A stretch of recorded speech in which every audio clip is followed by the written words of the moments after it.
Hey everyone, and welcome to another, well, I should say the first workshop for our photography and lighting course. I'm really excited because this lesson today is something for beginners and professional.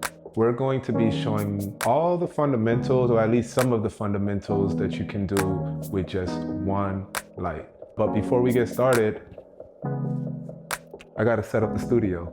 So let's see how we do this.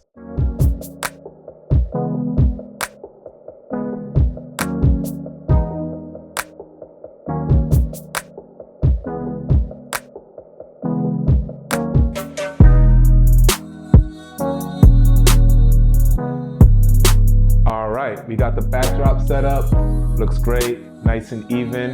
Now let's talk about gear. So for lighting, which is probably the most important part for this workshop, I'm gonna be using the ProPhoto B10. Just a regular B10 with the ProPhoto 3 feet Octa softbox. Another reason why I appreciate this ProPhoto is for how light it is.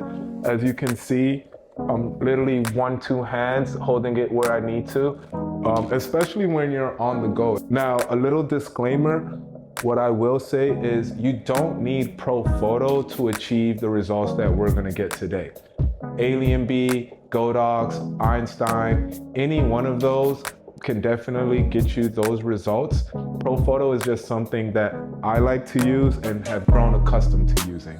So that's that. I'm also going to be using this strip box as a modifier as well too, to show you guys some really cool things. Now, as far as camera gear, the good folks over at Sony were very nice to lend me the new Sony a7R5. Now, this is my first time using this camera, so it's gonna be pretty fun. Oh, can't forget, we will be tethering, and you will see a screen either on my left or my right or my left. Not sure yet, but you'll see it real soon. So let's get started. All right, back again. Now we got the backdrop set up. We have the lights, we have the camera. Now we just need a model. Introducing the lovely Nia. She's gonna be helping assist us with our portrait setups today. Hi everyone, my name is Nia K. I'm just so excited to be here today. Thank you so much for reaching out to me. You're welcome. Thank you for coming. You're welcome. Yeah, I'm gonna make sure I put her Instagram name right here so you guys can follow her and book her too. Thank you. All right. Book her too. So the first setup that I wanted to perform with Nia is called the butterfly setup. So this is really simple. So you're gonna step up just a little bit, like right there. And so you kind of want it to be like towering over her, and you're gonna see why in a second. It's called the butterfly lighting. So I want to make sure everything is on, and I will be shooting in TTL mode. So we're gonna take this first shot right here.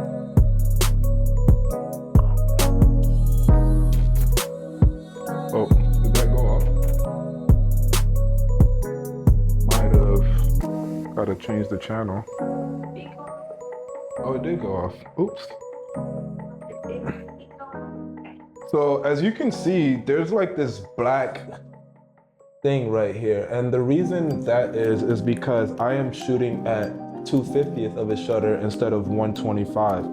And so what that means is that the shutter is too fast for the actual light. So I need to bring this down to 125. Now, in other scenarios, I'll be able to shoot higher than 125, but I would need to put the camera settings on high speed shooting. So we're gonna try this one more time. Oh, look at me just messing everything all up. All right, here we go.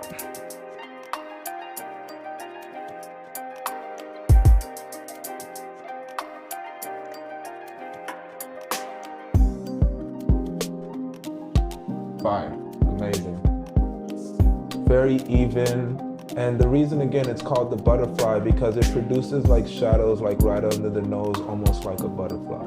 So as you can see, just very nice skin tones, very nice skin texture on this green background. Everything just flows correctly. We're gonna take one more. Awesome. So another caveat that I would like to point out too is when shooting portraits, right now I'm shooting on a 24-105. The more telephoto of a lens it is, the better it is for portrait. And the reason that is because you don't want to shoot with a wide angle, because the wide angle is going to make the face a little bit more distorted than it should be versus when you're using the telephoto lens. It's going to be a lot more straighter. So I'll also put next to the screen what I mean by that as well. I'm actually shooting on 70, but I'm going to bring it to like 85 just so I can get like nice portraits. So here we go. On 3, 1, 2, 3. Awesome. Look at that, really clean, nice and even, perfect shot, really great. So the next lighting setup that I want to show you guys, the Rembrandt lighting. Almost in the same family as the butterfly, the only difference is that we're going to place it at a angle from her and a little bit further. So the goal on this type of setup is getting a more dynamic portrait, something with a lot more contrast towards it.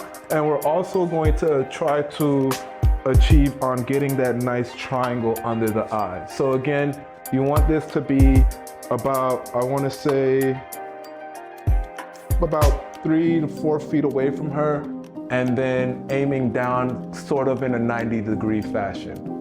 So again, this is for that nice triangle under that eye. Here we go.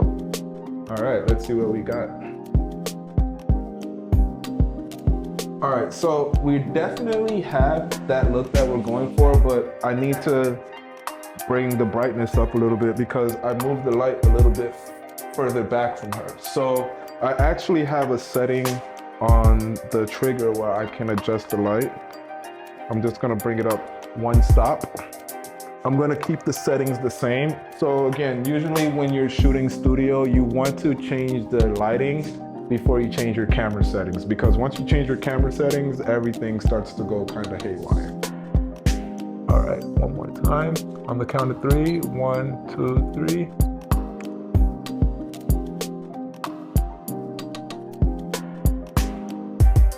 Nice, but I don't think I raised the brightness. So my own advice isn't working. So let's try this again. On 3, 2, 3. All right. Perfect. So you see that nice little triangle right there, giving that portrait a more dynamic look versus how we had this one. A lot more like definition coming from her arms. Very, very, very nice portrait. So let's take one more.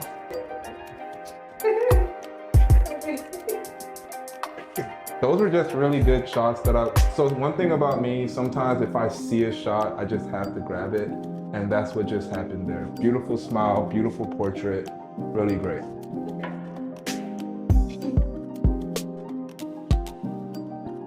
On 3, 1, 2, 3. Awesome.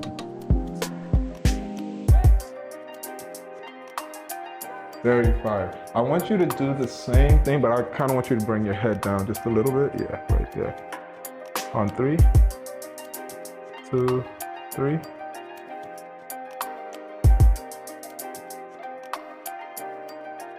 So you my eyes open? No, it's fine. But we can do another one with your eyes open though. Again, you see how just the way the shadows just fall off her face. Very nice, very clean, very smooth. And then I actually want to bring this a little bit here, and then we're gonna do the same vibe. On 3, 2, 3.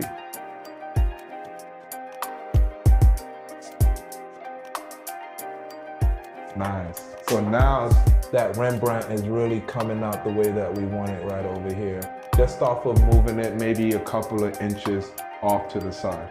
So those are just 2 simple light setups when working with the softbox. Now I'm gonna add a little caveat here, and I'm going to put on this grid. So what a grid does is actually centralizes the light so that it's more in the middle or hitting your subject more, and it's not really spreading out as much as it would if you didn't have the grid. So I'm gonna attach this bad boy on here real quick. So now we got this grid attached. It's looking pretty good, and this is what it should look like. Ooh, ah. Isn't that beautiful? Yeah. That's really, really, really nice.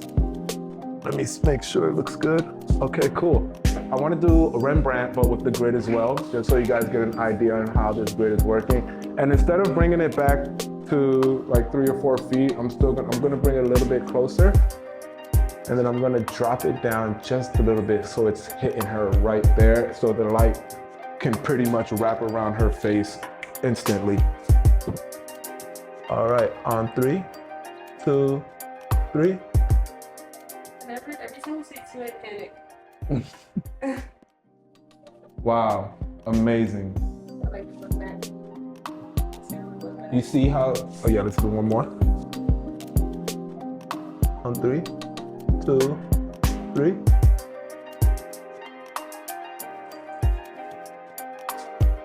You see how that light just focuses directly just on her and not on the background, and you also get like this nice cool vignette around it as well, which is really, really, really, really nice. And then Rembrandt with the grid. So again, softbox, if you're wanting to do something where you're trying to bright up the whole room, well, not the whole room, but just bright up your subject and that backdrop as well. And then you're gonna throw that grid on there when you just wanna focus more on that subject. So that's that with the softbox. Now, the next thing I wanted to actually put on here is that 1-3 strip box. This is almost the same sense of like that Rembrandt split type of thing, but you're gonna actually bring that light a lot more closer to her. And the reason that is because you want that light to wrap around her instantly, just so you can get like a nice, you know, darker background and more dramatic on your subject. We have the power at half right now. I'm sorry.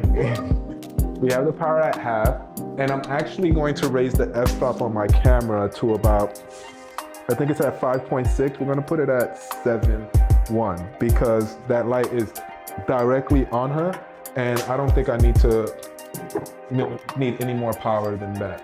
Okay. Let's move. Want to close to us? Maybe.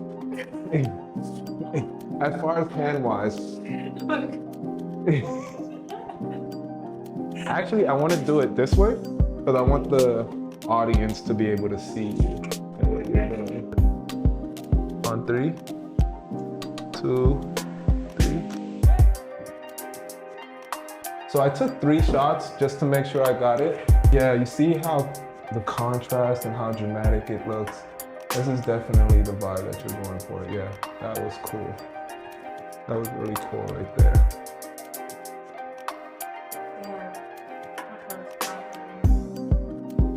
All right, that was amazing.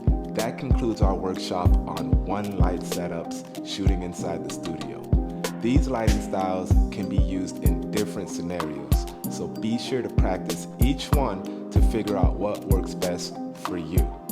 On our next episode, we'll be exploring two light setups in a bigger environment. So make sure you guys tune in. Until next time, live life, have fun, and I'll see you later.